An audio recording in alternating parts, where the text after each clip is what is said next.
गत 24 तारीख रे जो कन्या यात्री गाड़ी को ओएसआरटीसी बस धक्का देइथिला एवं 11 जनकर मृत्यु होइथिला एवं 8 जन अत्यंत गंभीर भाव आहत होइथिले।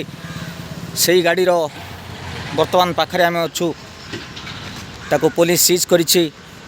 गाड़ी अवस्था देखि परुथिबे को हिसाब रे गाड़ी धक्का होइछि। संपूर्ण गाड़ी ध्वंस हो जाइए। आम आदमी पार्टी तरफ आम आज से शोक संतप्त परिवार मानक भेटिया सह विभिन्न जगह देखि बुलूलु। स्पॉट जो एक्सीडेंट होता से देखुलु। ओएसआरटीसी गाड़ी को देखिलु। ओएसआरटीसी गाड़ी ही ताको बाड़े अनुमान होउछि ए गाड़ीर अवस्था किछि नाही। तेणु ए गाड़ीर फिटनेस नथिला। गाड़ी 25 वर्ष तलर गाड़ी विभिन्न कथा आसुछि। तेणु ए सरकार मत दायी रे कारण 25 वर्षर पुराना गाड़ी को सरकार रास्तार चलाइवाई किपरि छाड़ुछंती एथिरो अनुमान करिपरुथिबे। सरकार किपरि लोकंकर धन जीवन प्रति सुरक्षा नहीं। संपूर्ण गाड़ी आमे देखुतलो ड्राइवर भाई बंची जाइछंती। से कहूतले मु बाँ को झुंकी पड़िली मु बंची गली एवं गोड़ तांगर भांगी। स्पॉट रे 6 जन पुरुष 4 जन महिला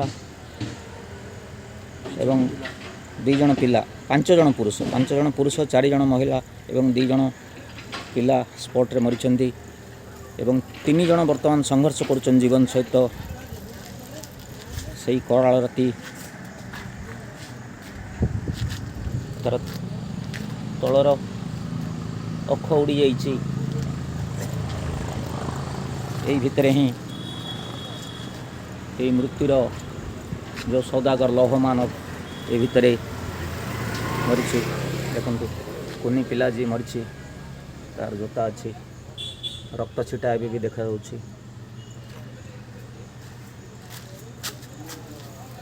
चारिपटे रक्त देखु।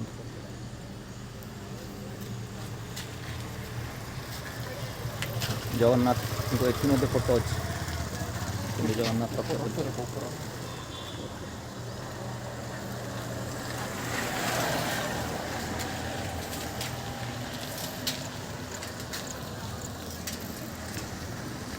तेणु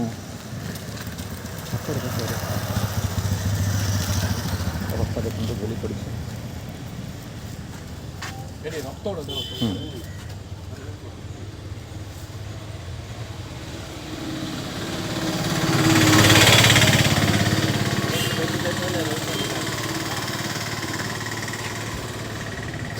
जो माने मृत्युवरण करिसेंती परमात्मा से परिवार को सहाय हुंतु यह ही कामना करी।